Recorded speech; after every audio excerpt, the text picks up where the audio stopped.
Alright, so today we have our first match of the tournament series of the top 8 most powerful countries in the world. Our first match is the United States of America versus China, as you can see on this map. Now, I talked a bit about this in my most recent video, which is the channel update video, which I do recommend you should go watch, because not only does it set a couple of rules for this tournament, but it also talks about the channel and other important information you guys should know, so make sure you do go watch that. And before we get into this, make sure to leave a like on it and subscribe to the channel if you're new. All the support is greatly appreciated as we try to reach our goal of 5,000 subscribers by the end of this year. So yeah, let's get started. So if you didn't watch that video, basically for the first couple of minutes I talked about a couple of rules for this tournament, such as other participants in this tournament cannot fight for other countries. Like, for instance, the United States going to war against China, well, you'd probably get Japan or South Korea involved, but they're also in the top 8 and participating in this tournament, and so therefore they cannot fight alongside America. But America, in this battle here, they're actually going to call in their ally of Canada, ally of Australia, France, Germany, and I'm going to leave Italy out. They're not actually in this tournament, but they are in the top 10, so I'm actually going to leave them out for this battle. But they can't bring in the UK because they're also in the top 8. Same with Turkey, which I'm not sure if Turkey would even want to join this war. And same thing for China. I don't know if they would be allowed Pakistan because, again, they're in the top 10. But they're not in this tournament, so actually, never mind. Yeah, they can join because they're not in the tournament. But basically, for the next couple of weeks, each country is going to be battling. If you haven't seen the rankings, there's a post about it in my community tab, or maybe a picture will pop up on screen right here. But the top 8 most powerful countries in the world will be duking it out until there's only one left, which will be granted the rightful title of the most powerful country in the world. Now, I should let you know that I do not have these rankings planned out. They will just be done after these videos, because I come up with these as I go through it. So nothing is planned. This is all going to happen right here in front of you. And so, let's get started. Each country is going to add a couple more to their side, like North Korea is going to join with China, because of course they will. Taiwan's going to join with the US, and so will the Philippines. I should add New Zealand to the US's side, and Southeast Asia as well. And for anywhere else in the world, I'm not really sure. I mean, I don't really want to get all of NATO involved because that just kind of makes it really one-sided. But in the Americas, Venezuela is actually going to get involved, which will bring Colombia and Guyana into the war. Same with Nicaragua, which will bring Honduras into the war. And that's going to be about it.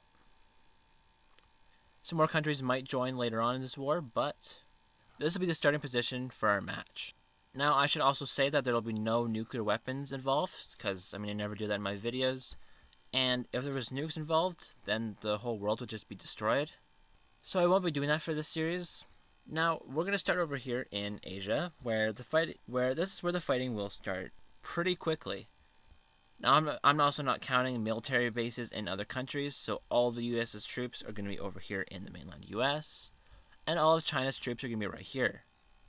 Well, they're going to be able to take out Taiwan pretty quickly. Not pretty quickly, but quickly enough.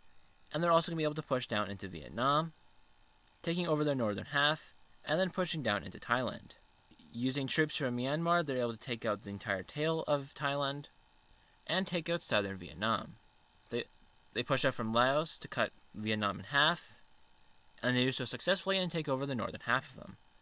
Pretty soon, the southern half capitulates. Not long after, Thailand also surrenders. Now, that's 3 countries already gone for the blue team, while all their troops are still over here somewhere, going through the Atlantic or going through the Pacific. And if this war were to happen, India would almost definitely get involved because, well, Pakistan and China. And if you know anything about this region here, there's a lot going on there. And this would definitely lead to a much larger conflict, but for simplicity's sake, that will not be happening in this video. Now, taking a look at the navies of these countries really quickly, the blue team navy is going to be mostly around the Philippines, and the red team navy is going to be pretty much everywhere around here. I don't think South Korea or Japan are going to be too happy about this, but they're not in this scenario, so that's too bad for them. But China's navy is definitely more superior than the Philippines, and so they begin to push them back until eventually they clear a way to make a landing on their northern island. And they're able to make a landing in their northern island, taking out a little bit of land. It is about now that Australian troops are probably arriving, but that's not going to help out too much. I mean, they are like the 16th most powerful country or something, so they'll probably be able to do a bit. Probably going to help out a bit at slowing down China, but in reality, it's not going to do that much. Blue Team Navy is pushed back a lot, mostly from the northern islands, as China gains naval superiority over this region. With that, they're able to sweep through the Philippines after bombarding their coastlines and their major cities, and they're able to take over the country. With that, 4 countries are now out of this war on the side of the blue team, and that's definitely not a good thing. But over in the Americas for the red team, they're not having the same success as they are in Asia. Nicaragua was completely wiped out. Venezuela did make a slight campaign into Guyana, but Colombia and American troops took over most of Venezuela until eventually the country capitulated and their land in Guyana went back to Guyana. So now it's probably pretty equal. I mean, the red team definitely has more than the blue team, but it's pretty equal. So China is definitely winning this match so far.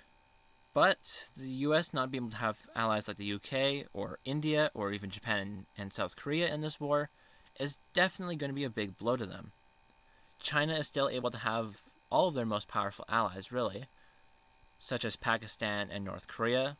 I mean, North Korea is not that strong, but they're up there in terms of manpower and that. But the US is allies with most of the most powerful countries. So that's definitely a big blow to them, especially over in Eastern Asia.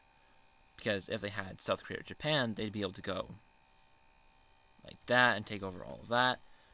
Be able to protect Taiwan and the Philippines, but didn't happen. And so now China's sending their navy down to Australia, where they are successful in making a landing in their northern areas. Now, I don't really know who'd want to invade the Australian mainland, but the Chinese Navy is mostly just bombarding their coast, and Indonesia is allowing their Navy passage through their territory, which is probably a good thing for China. Well, it's definitely a good thing for China, and it's not a good thing for the US. The naval map is looking something like this, but the red team is pushing back against them, taking over more areas near Australia, and this allows them to make multiple landings on their coast. They have now taken over most of the northern areas, and this actually makes for New Zealand just to leave the war entirely. So that kind of gets rid of this whole area of the naval map. There is still this French island here, though, but their navy is mostly moving over to Australia in order to defend the land. But that isn't doing that good, as they just lost the waters around Perth. That's one of their major cities, and they actually just lost it. Once all of their coast is gone, Australia is done, because there's nothing else there. New Caledonia was just taken. That's a huge blow to the blue team and France. But Australia has finally lost all of their waters. They lost Tasmania and a lot of land in the south. And eventually they too are forced into surrendering. And it is now that American troops are finally arriving, as we can see this huge grouping of blue team Navy. There's also going to be one up here in the Pacific. I don't know if you guys can see that. I'll move over. But it is pushing over towards China. Now, Indonesia did not give the blue team access to their waters, but they enter anyway. And what does that mean?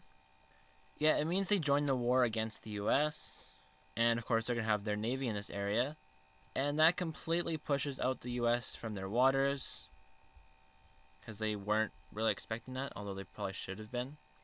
But the US just lost a lot of pretty important ground, or water I guess I should say.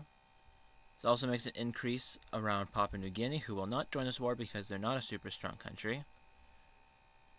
And there are now skirmishes up in the northern Pacific, along these two front lines. There's going to be a lot of naval warfare, so I'm actually just going to speed up this bit because it would take a long time. But China is actually able to push back against the US in this area, Same with down in the Indian Ocean. You might be thinking that China's Navy is not as good as the US and all these nations combined, and you're probably right.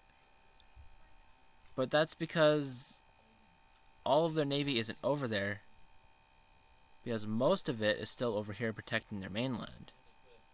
That's because the majority of the Blue Team Navy is over here protecting their homeland, as opposed to being over here. So China is having major success in taking out this region, as this side of the map is completely red team, except for these two French islands, but they are now. And it is now that we actually see red team troops enter into this side and secure the waters around some Alaskan islands, as the US Navy has set up a vast blockade here, stopping the Chinese Navy from making any more advances. But we actually see the Chinese Navy get granted permission to use the Suez Canal, and they use this to their advantage, as they now secure the waters of the Eastern Mediterranean. A lot of these countries don't really like the West and Middle East, but some of them are friendly with the West. But with this, we actually have Lebanon and Syria joining the war. Now, this is probably unrealistic, but it's just for fun. We also actually see Egypt join on the red team, as they see China becoming the victor in this war, and they want to be friendly with the kind of new world order. We would probably see Israel join the war, but they're kind of surrounded, and they don't want that. We'd probably also see Turkey join, but they're also in this tournament, so that's not going to happen. We now see the red team pushing back against the blue team, taking over a lot of Mediterranean coast until eventually they meet up in Italy, which this is actually going to lead a lot of Europe just to leave the war. Italy and Germany will just leave the war, and France is also going to peace out. And that leaves a lot of water open to the red team, but they're actually going to withdraw their navy from this area in order to focus in on the Americas. And this is where we actually see a lot of weaker countries peace out from the war, such as Colombia and Guyana, and the same goes for Honduras. Now, with all of the Chinese Navy flooding over to this area, we have them coming up through the Mediterranean and meeting up in the Northern Atlantic, and we have them finally sieging Hawaii. They also take over more Alaskan islands and begin to move around the state. We eventually see them secure more waters in the Caribbean and along Central America. Eventually, we see them taking over Hawaii, and they begin an island hopping campaign in Alaska, where they begin to take over actually a lot of land. They make multiple landings in different areas.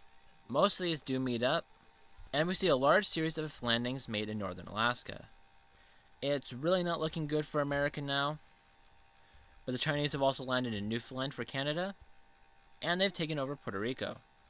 Nicaragua and Venezuela are liberated, and it is now that we actually see both sides agreeing to peace. America does not want to lose their mainland. They've lost enough in Alaska and Hawaii, and they don't want to lose more. Canada just can't be in Canada. They don't want to fight. They're too nice. And so now we're going to take a look at a peace treaty. Okay, and so take a look at this peace treaty. Obviously, China has won this war. Now, America didn't really lose it, but I mean, they kind of did. But let's break it down. So China gains control over Taiwan and the Philippines. Southeast Asia is divided among all its members. Indonesia gets a large part of northern Australia. And China annexes this French island, along with this one down here. No border changes in Central or South America, but Venezuela does gain control over Puerto Rico. China annexes Hawaii and Alaska, which, I mean, I don't know if they take over all of this, but maybe just like some of the western parts that they made landings on. But they get all of Alaska, and then the US and Canada are left alone. I mean, not really alone, but yeah. Now I know all of the angry comments are coming about how America's stronger or China's stronger or whatever. This is just for fun, so please do keep that in mind. I also want to ask you guys' opinion on whether I should keep the borders like this for the other videos. I think the next one is Russia versus India, so make sure you come back next weekend. But should I leave these borders like that? So China has all of this stuff, Indonesia has all of that, Southeast Asia looks like this. Whatever, all of that kind of stuff. Should I leave it like this, or should I change it? let me know in the comments. If not, I'm not really sure what I should do. I'll probably do a poll in my community tab once this video premieres. So make sure you go vote there. Let me know your comments and please be respectful about those. But I do need video suggestions because I am running out of original ideas. So please let me know if you want to see a video. Please make sure to leave a like on this video and subscribe to the channel if you're new. Again, all the support is greatly appreciated as we try to reach our goal of 5,000 subscribers. We're only about 1.5k away, so it is foreseeable. There's only a couple months left in the year, so hopefully we can get there soon. Yeah, thank you all for watching, and I'll see you in the next video.